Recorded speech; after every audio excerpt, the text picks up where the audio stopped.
Speaking to the party leader of ANC, Musalia Mudavadi. Good morning, sir, and it's good to be seeing you this morning. And I want us to begin with the situation that you have seen in China. Some Kenyans complaining that they are being mistreated. Of course, we've seen the very disturbing images. And I have heard you speaking about this matter over the weekend. Have you seen any action being taken by the executive in as far as this is concerned? And are you satisfied? Good morning, Sam. Yes, I did speak about the events that are taking place in China. We've been seeing very disturbing images which smack of racist action.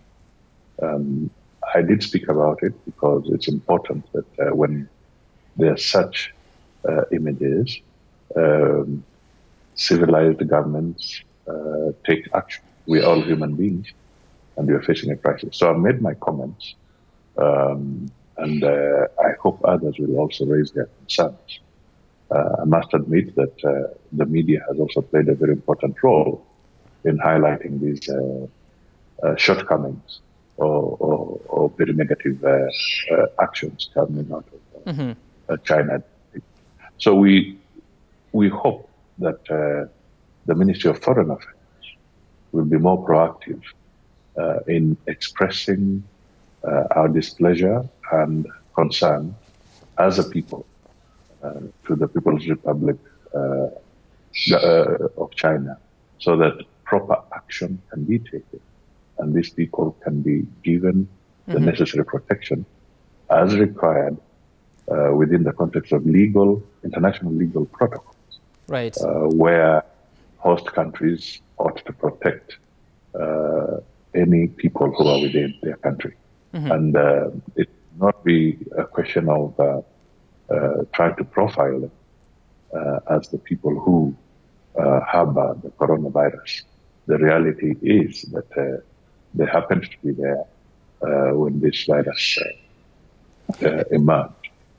That they are caught in a web which was not their own doing. So it is completely unethical and wrong for them to be discriminated.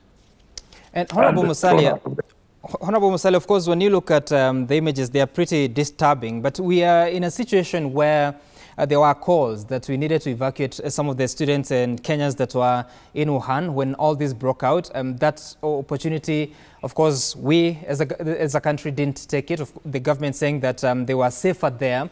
Now we're in a situation where there are Kenyans that are stuck there. We have blocked or banned international flights. What do you think would be the best way out, even as you pursue that understanding that the authorities in China need to treat Kenyans and Africans in a fair manner?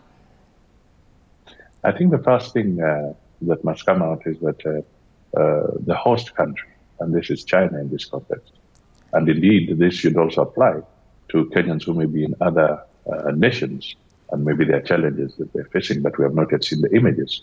So I think the Ministry of Foreign Affairs should be more proactive in engaging the host countries in such circumstances so that they can find an amicable solution. Because clearly, travel arrangements will be very complicated and delicate to put together. So if, as a matter of urgency, get the host governments to operate responsibly so that there's discrimination to these people and they can also be guaranteed shelter, that would be very important. Because here we are talking of people who have, some are students, some have already perhaps even paid their rents and so forth. So when we cases of some may not have valid documents, and that is a secondary issue at this point in time. There is a serious health crisis globally, and the least we want to see is a situation where people who are most vulnerable, because they happen to be in a foreign country, are now being treated as the carriers of this disease. Right. That is wrong. And Mheshimiwa, I want to refer you to a statement that was released by the Ministry of Foreign Affairs in Nairobi on the 10th of April 2020. And of course, apart from acknowledging the situation in China, they said that in view of these commitments and cooperation, we expect an early comprehensive resolution of this matter to the benefit of Kenyan nationals in China. And there was a call that our embassy in Beijing remains available to attend to any challenges that may arise and to do so in liaison with the Chinese authorities. And so there was a call on all Kenyans in China to remain in touch with the embassy, either directly or through their Kenyan community leaders. How confident are you that this is being done? Of course, looking at the Kenyan embassy in China leadership under Sarah Serem, how confident are you that all these matters can be resolved in the quickest way possible? I think if there's resolve, these matters can be resolved very quickly. China is not a small country. China is the second largest economy in the world. They have very good technology, and they export that technology to other parts of the world as well. Here we are, Mr. Sam Ituku. I'm talking to you on Skype. I think it would be so important if Kenya's ambassador in Beijing can even accept to communicate to Kenyans the way we are communicating, so that level of assurance can be enhanced, and people can ask us certain questions that are necessary. This is not a time that the people who are supposed to be at the forefront in communicating and building trust and confidence should go into hibernation. Right. Okay, all right. Let's switch gears and focus on the impact of the coronavirus pandemic on the country. And of course, as you said earlier, it's 32 days since the first case of coronavirus was announced, and the impact is yet to be measured in terms of the economy. But there have been different measures announced by the government. Before I get into that, how do you assess this impact? It's just been 32, maybe short or long days. What do you assess as the impact on the economy and the country so far? Well, I can tell you that the impact on the economy in the country is very severe. When you look at it, particularly from an economic standpoint, you will recall that we were already having an economy that was showing signs of distress. So the COVID-19 problem has just compounded it and then perhaps accelerated the damage that we are beginning to see. Statistically, we are going to continue seeing mass layoffs. We have seen a complete decline in some of the sectors in the economy. The transportation, particularly air transport, is completely grounded as we speak at this point in time.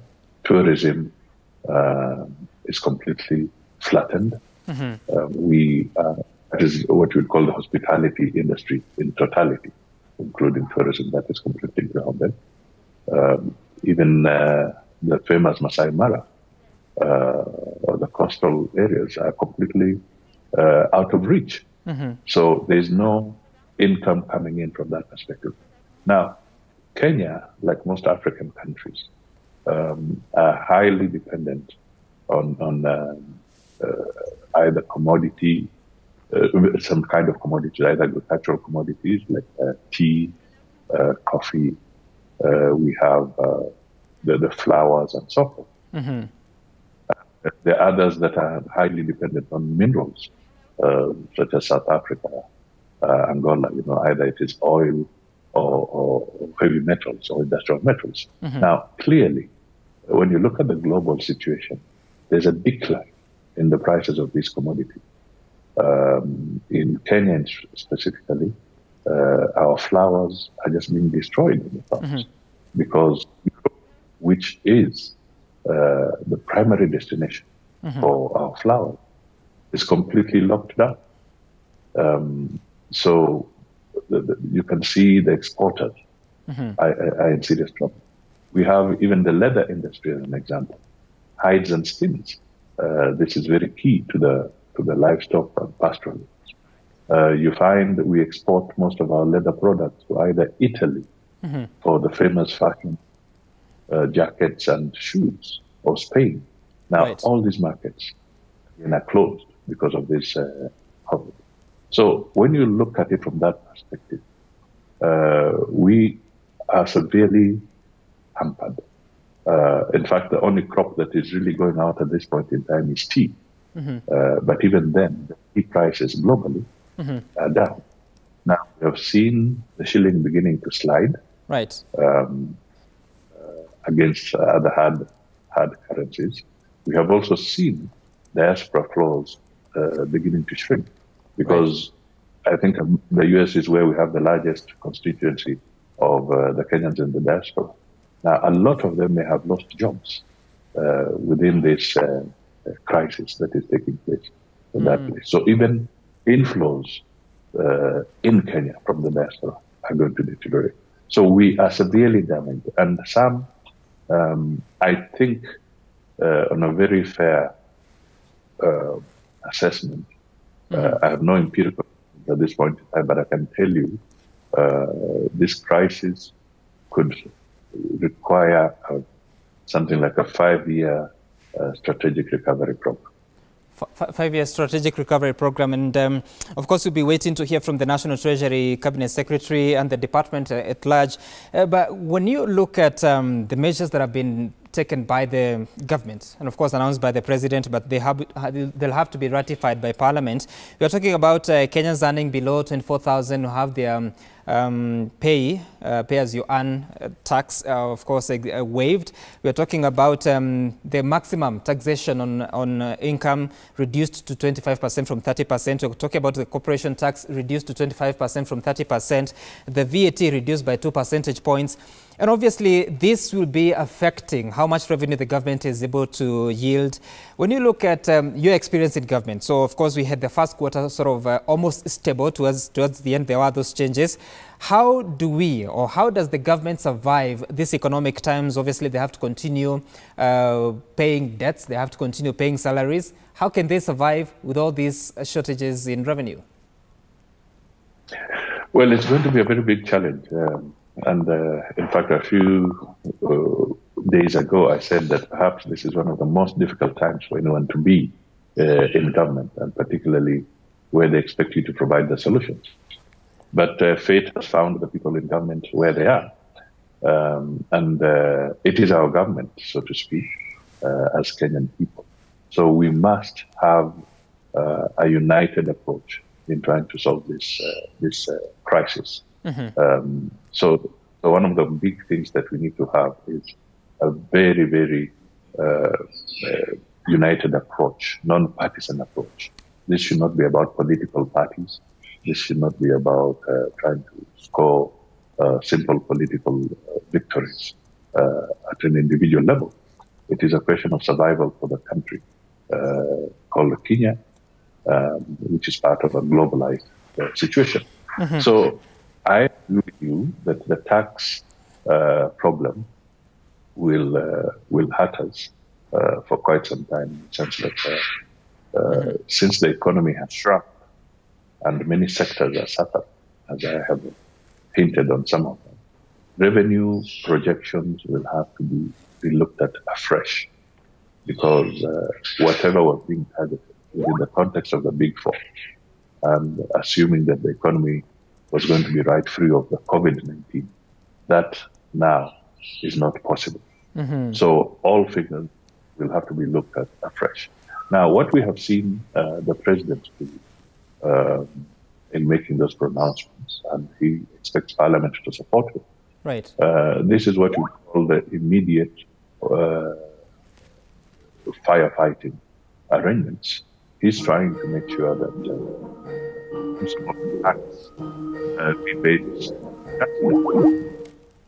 we can have a situation where the disposable income in the hands of the Kenyans can be a little more to be able to get them to carry their day-to-day requirements. But in the long term, we can see a serious problem, because the tax measures or tax reductions that is proposing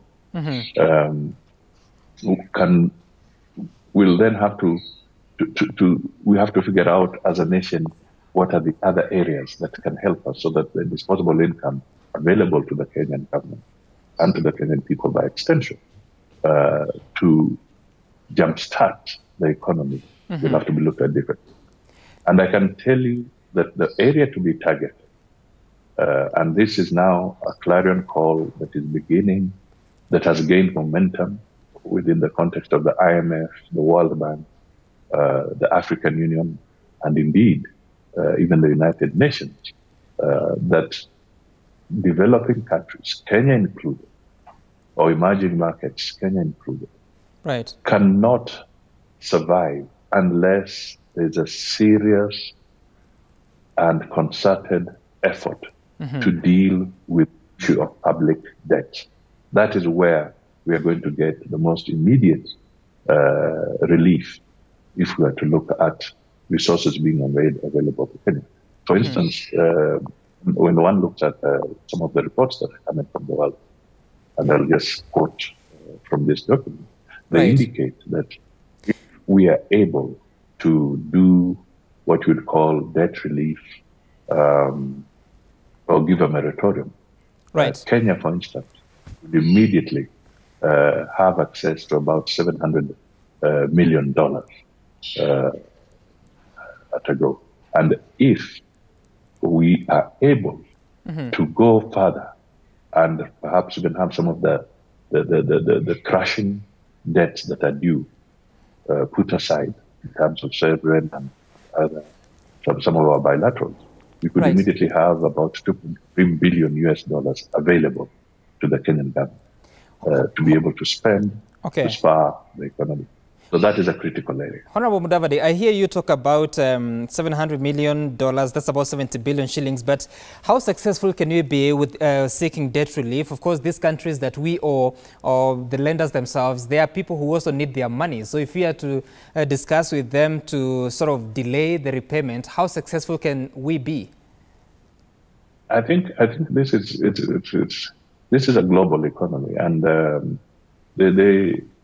as much as they would like us to pay, and I know we would want to pay promptly, but the reality now is that the hemorrhage to the economy of developing nations is far much more substantial and much more difficult to get out. Because remember, our economies are largely economies that are based on, as I said, minerals, that is mining of industrial metals, petroleum products. Look at the demand on petroleum in the world. It has gone down, oil products.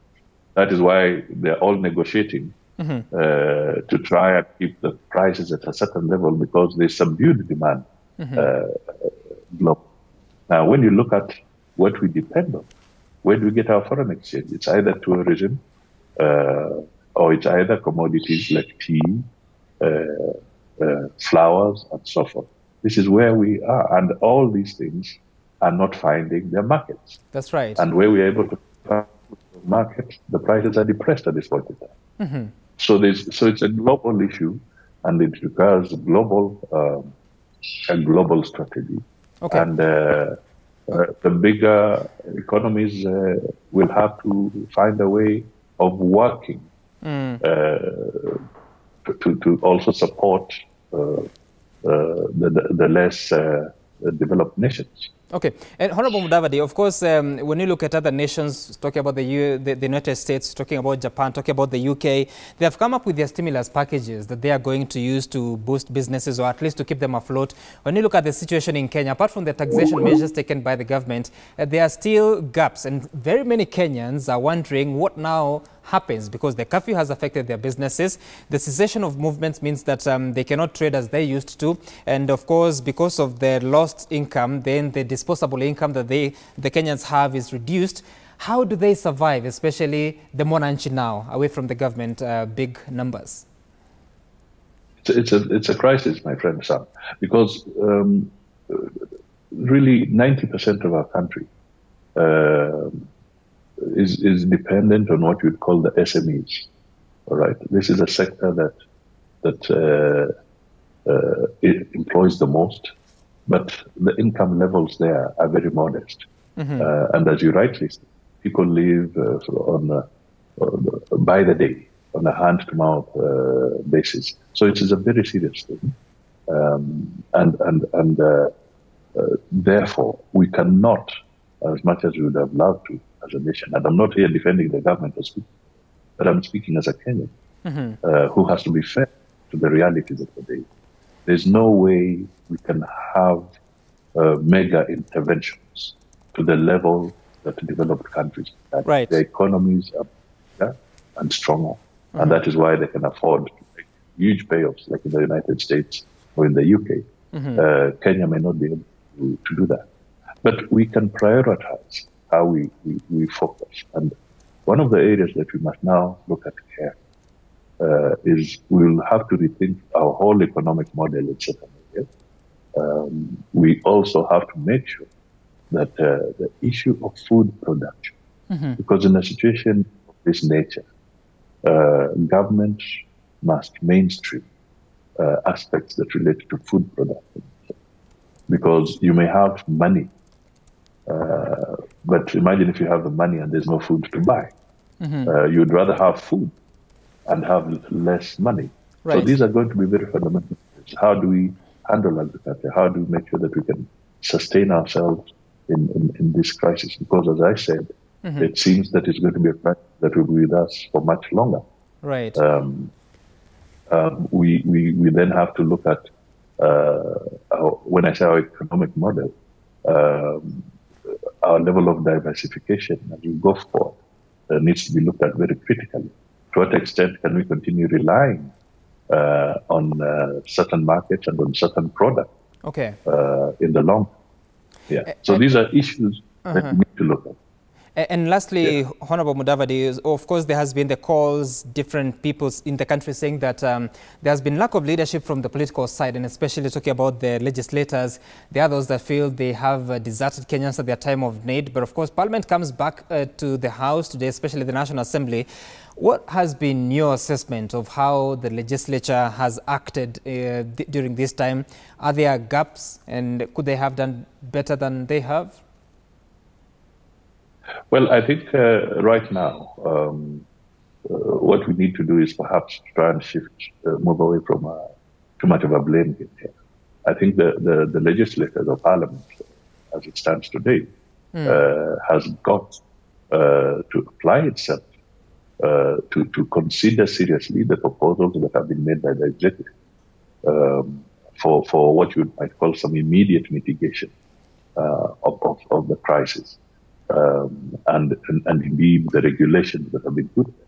And Parliament is important because as much as we are in a crisis, we should not abrogate the law. So Parliament must be there to quickly sanction some of these adjustments that are being sought by the government, so that whatever we do and the expenditure programs that we engage in are in conformity with the Constitution of the Republic of Kenya. Because it does not mean that because we have a crisis, we should throw the constitutional provisions out of the window. So this is very essential, because a country that does not have a constitution provided is no longer a country. So we need to be very, very clear that the legal processes are important.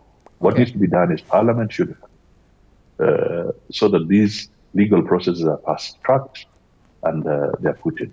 And perhaps going forward, and I'm sure His Excellency the President will think about it, we have seen that in other countries, like Korea and so the presidents of those countries have now put together what you might call a completely non-partisan team of people to work together. Because get out of this crisis.